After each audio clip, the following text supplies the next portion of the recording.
So, how about that? Throughout the history of music, many spectacular artists unfortunately left us. Some, however, left too early.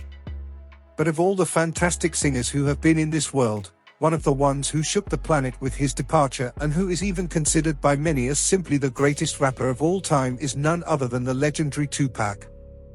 So today, ladies and gentlemen, you better get comfortable, grab your popcorn, your snacks, and your soda, because now we will get to know the emotional and true life story of Tupac Shakur. Amaru Shakur was born on June 16, 1971, in a neighborhood called Harlem, located in the massive city of New York, United States. Tupac's birth was a blessing for the world. After all, that little baby would later become a rap legend. But at the moment he came into this world, his mother didn't see things that way. Tupac was born during an extremely turbulent time in his mother's life, Afeni Shakur. His parents were members of a very famous party in the United States called the Black Panthers. The Black Panthers basically fought for the rights of black people, such as the fight against racism, against the end of social inequality, and against the end of police oppression against black people.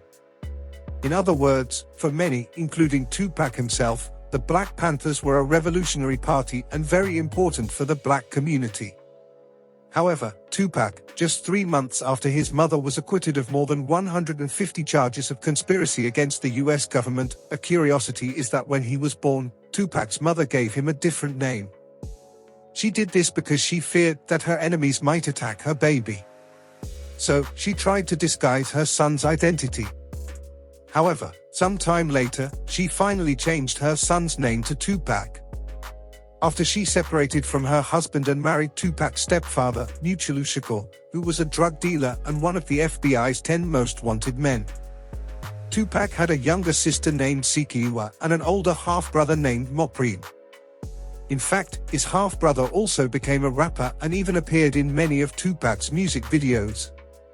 Even though they were separated, Tupac's parents were still members of the Black Panthers. However, when he was only 5 years old, Tupac lost all contact with his own father. Nevertheless, he had his stepfather, who played the role of father for him and taught Tupac everything he needed to know about life. But it didn't take long for Tupac's stepfather to also leave his life. Tupac went through many hardships during his childhood. After his stepfather left, his mother had to raise him and his sister alone, poor and without a place to stay. Afeni even lived in shelters with her children for people who were homeless in New York City. All these difficulties surely played with the mind of young Tupac. He looked at other children and saw that they had the life he had always dreamed of having. But it was during this storm that young Tupac found the greatest refuge of his life, poetry. His father started writing poetry in a diary to alleviate his pain and suffering.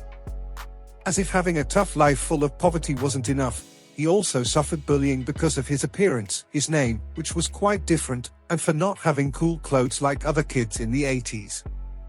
After becoming famous, Tupac had a great ability to communicate and had such charisma that he quickly won over everyone around him. However, when he was little, he was a child who had almost no friends.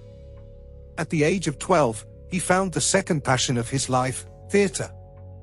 He started participating in a theater group in Harlem and even performed in some plays.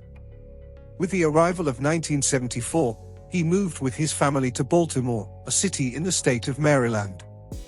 Despite being teased by other boys his age, when he moved to Baltimore, Tupac managed to make some friends. If he had a talent for theater, just 1 year later he was accepted into the performing arts school. There, he not only studied theater but also learned ballet. Most interestingly, folks, this was the time when he met his best friend. And she was none other than actress Jada Pinkett. That's right. Long before becoming a famous actress and marrying actor Will Smith, Jada was Tupac's best friend. Gradually, Tupac began to stand out more and more in theater productions, and this not only earned him the respect of his fellow performers but also helped him become one of the most popular guys in his school. From a child who was despised and bullied, Tupac became one of the coolest guys in school. He had a great sense of humor, was funny, had a huge ability to socialize with different groups, and, most importantly, he had an above-average ability to rap. Thanks to this, he started winning practically every rap competition he participated in. And that's how he decided that his rapper name wouldn't be his own name, Tupac, but rather he self-proclaimed himself MC New York. But soon, the incredible days of Tupac's adolescence would once again turn into dark days. His mother was having a hard time finding a job due to her involvement with the Black Panthers, and so she, Tupac, and his sister had to move again. And now the destination was to live with a family friend in Marin City, California. And that's where Tupac unfortunately began to sell drugs. To make matters worse, even though he didn't use the drugs he sold, his own mother became addicted to them. This caused the two to argue a lot. So, Tupac decided to leave home for a while. He even ended up living on the streets, but later he moved in with a friend and even lived with his half-brother in another city in California. But music never stopped being present in Tupac's life. It once again saved him from getting lost in his own darkness. Tupac Shakur's life would start to change on the day he met a woman in a park in 1979 named Layla Steinberg. The two had such a deep conversation that he managed to convince her to become his manager, even though she had no experience in that field. And so, Tupac began his journey to becoming a legend. Layla secured a show for Tupac in 1990, though not as a singer right away, but rather as a dancer for a hip-hop group called Digital Underground. But it didn't take long for him to have his first major opportunity in front of the microphone to showcase his talent to the world. Thus, just a year later, in 1991, Tupac made his debut as a rapper on the song, Same Song, by his group Digital Underground. Still that same year, Tupac decided to leave that group to pursue a solo career. He signed with Interscope Records and released his debut album, Tupacalypse Now. But he only started becoming famous and successful after the release of his second album, Strictly for My Niggaz, which happened in 1993. This album was even more successful than his first and became a platinum record. It featured collaborations with major rappers of that time, such as Ice-T and the Great Ice Cube. Even now, being a big rap celebrity, it didn't stop the problems in Tupac's life from simply disappearing. Just 2 years later, Tupac was sentenced to 1.5 to 4.5 years in prison for allegedly violating the rights of a fan. Well, folks, as you know, YouTube doesn't like strong language in videos, and I think you understood very well what I meant by violating the rights of a fan. Tupac had already been arrested on 6 different occasions since 1993. He always said he was innocent and would never be capable of doing what his alleged victim accused him of. Even so, he apologized to her, but he said he wasn't apologizing for that crime, as he never committed it. He also said he hoped that one day that woman would tell the truth. Furthermore, around that same time, Tupac also fell victim to an assassination attempt while recording music in a studio. He was shot 5 times after refusing to give his jewelry to 3 robbers. Thank God, he was quickly taken to the hospital and managed to survive. However, it was from that day that the greatest rivalry in hip-hop history began to emerge. It's the rivalry between him, Tupac Shakur, and none other than the legendary rapper Notorious B.I.G. But why did this happen?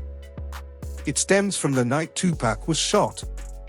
The famous rapper Notorious B.I.G. was in the same building as Tupac, and this led Tupac to believe that B.I.G., who until then was a close friend, was actually a traitor and might have been the one who ordered his life to be taken. And from then on, things between the two were never the same. Tupac was sentenced to 1.5 to 4.5 years in prison for the accusation of violating his fan Ayanna Jackson. However, his third studio album was released while he was still serving time.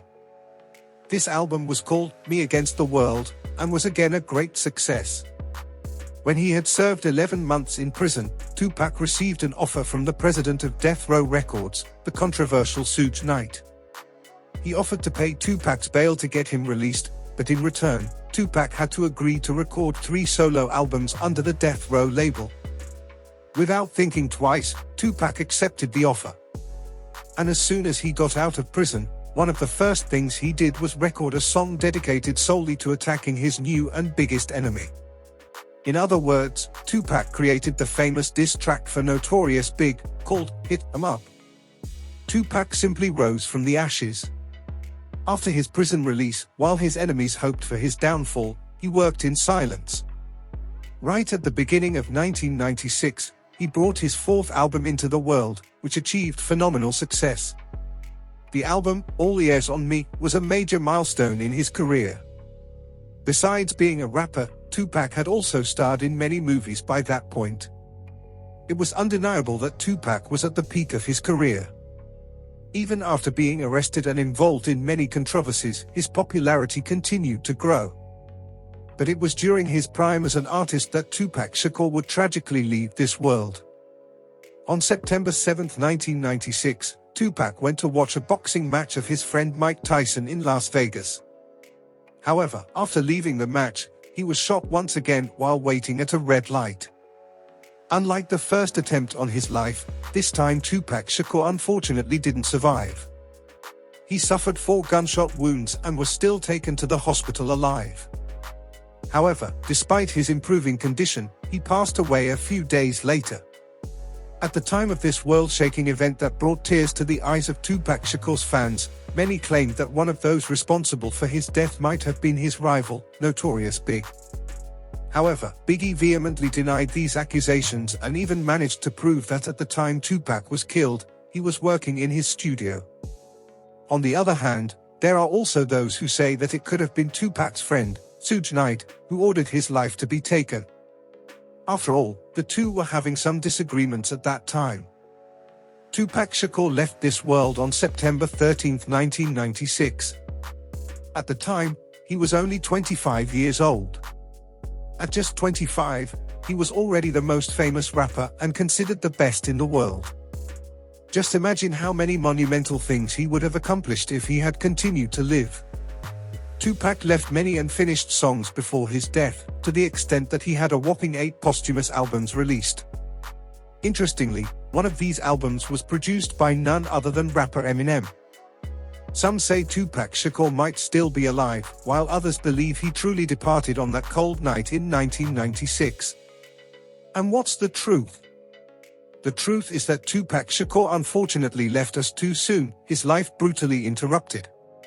But his music, his revolutionary ideas, and his legacy will undoubtedly live on forever in this world. That's it for today, folks. I genuinely hope, from the bottom of my heart, that all of you who watched and followed along with me enjoyed this video. If you really liked this video, go ahead and hit that like button so that YouTube can share my video with even more people. Also, if you're new to this channel and a fan of incredible stories like I am, then hit that red subscribe button and don't forget to also turn on the notification bell so you won't miss out on any new videos. If you'd like to suggest a story for me to tell in the upcoming videos, thank you so much for each and every one of you tuning in, my dear viewers. I am the storyteller and I look forward to having you all in the next story. A strong hug, a kiss, take care, and until the next story, everyone.